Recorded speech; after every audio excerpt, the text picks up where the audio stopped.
Bismillahirrahmanirrahim. Assalamualaikum warahmatullahi wabarakatuh. Perkenalkan, nama saya Helia Ramanalisa dengan NIM 1920210027 dari kelas PIAUD 1 Angkatan 2019, mahasiswa dari Universitas Islam Negeri Raden Patah Palembang. Baiklah, pada kesempatan kali ini saya akan berbagi tentang tutorial bagaimana cara menentukan teknik korelasi poin biserial menggunakan aplikasi SPSS Statistik sebagai pemenuhan tugas pada mata kuliah Statistik Pendidikan dengan dosen pengampu Ibu Asri Nurdayani MPD. Baiklah, di sini sudah terdapat contoh soal tentang skor prestasi belajar berdasarkan asal sekolah. Yang mana soalnya yakni akan dilakukan penelitian mengenai hubungan antara prestasi belajar dengan asal sekolah di sebuah universitas.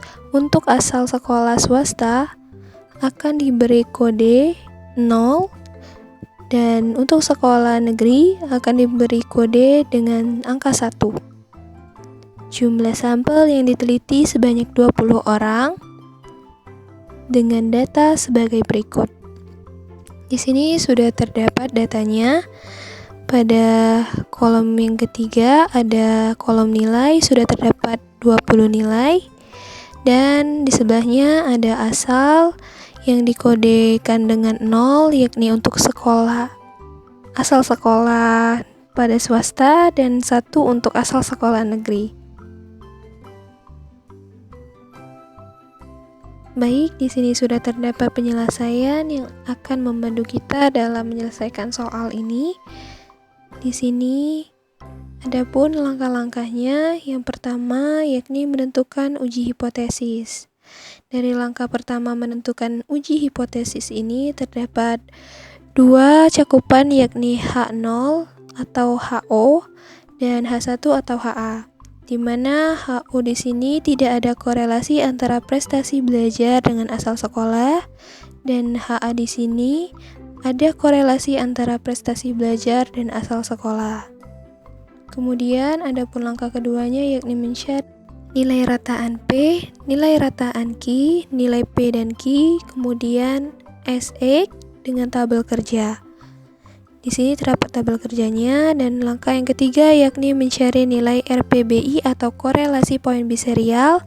Di sini sudah terdapat rumus. Jika kita ingin menghitungnya secara manual, maka akan diperoleh RPBI sama dengan 0,164. Baik, kita lanjutkan ke aplikasi SPSS-nya. Di sini sudah terdapat data yang sebelumnya telah saya pindahkan.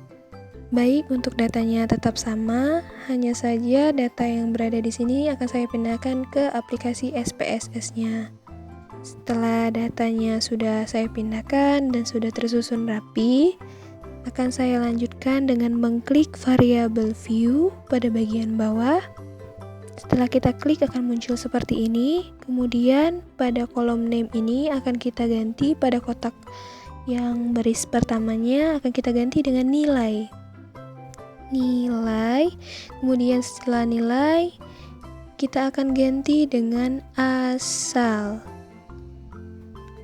Untuk type-nya tetap saja numerik, kemudian untuk weights tetap saja 8, kemudian untuk desimalnya kita ganti menjadi 0, bagian bawahnya juga kita ganti dengan 0. Untuk selanjutnya tetap saja non, bagian missing tetap saja non, dan untuk bagian kolom kita ganti dengan angka 8. Di bagian bawahnya juga kita ganti dengan angka 8. Untuk bagian measure kita ganti dengan nominal. Lanjutkan di bagian bawah juga kita ganti dengan nominal. Setelah semuanya sudah seperti ini, kita lanjutkan untuk mengklik data view.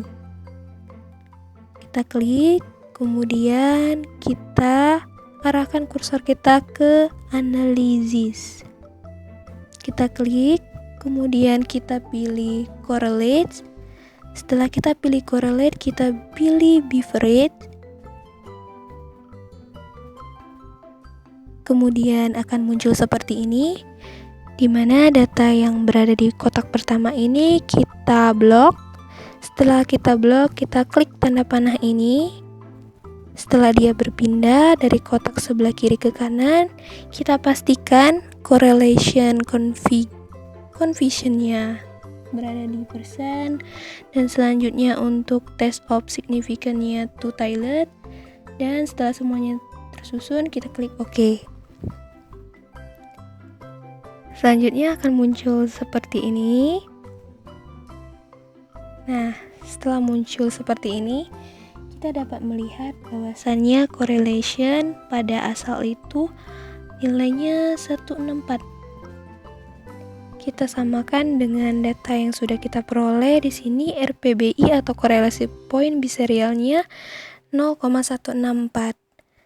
Hal ini sama dengan hasil yang kita cari menggunakan aplikasi SPSS statistik. Nah, kemudian kita lihat untuk N atau jumlah keseluruhan datanya di sini ada 20. Apakah sama dengan nilai N yang ada di penyelesaian kita sebelumnya? Ternyata tepat, di sini ada 20. N ini digunakan untuk mencari degree of freedom atau derajat kebebasan, di mana rumusnya itu N dikurang 2. Di mana N ini yakni jumlah keseluruhan data.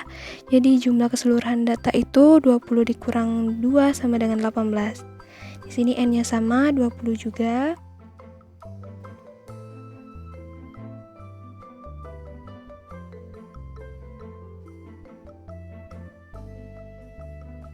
Kemudian kita lihat ada taraf signifikan 5%.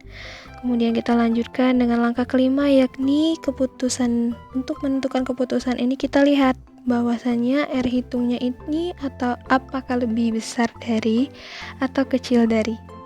Baik, dari taraf signifikan 5% tadi kita ketahui 5 dibagi dengan 100 itu 0,05. Jadi kita tarik garis lurus ke bawah. Kemudian kita lihat degree of freedom-nya tadi 18. Di sini angka 18 urutannya berada di posisi ini. Maka kita peroleh nilainya yakni 0,3785. Lanjut, kita kembali ke langkah kelima tadi, yakni menentukan keputusan.